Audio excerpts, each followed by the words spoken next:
Assalomu alaykum. Egizchi qo'y boqayotgan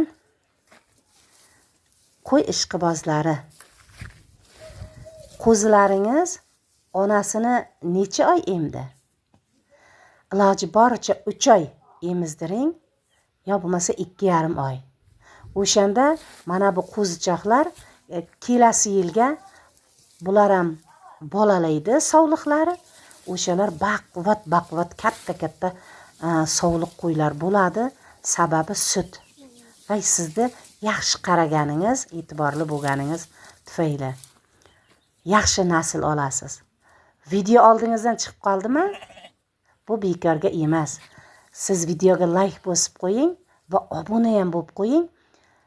Qo'ylar haqidagi videolarimizni bir ko'rib chiqing.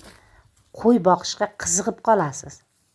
Bu albatta foydali va manfaatli bo'ladi. Sizda ham havlingizda mana bunday joylar bo'lsa, ertalab kechki salqin qo'yingizni boqing.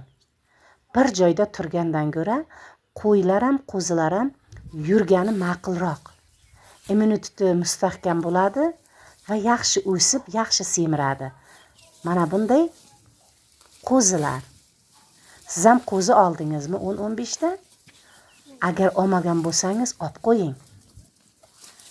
Kelasi yilga sovliq qo'ylardan olib boqsangiz, yana 3 yildan ketin sizdan boy odam bo'lmaydi.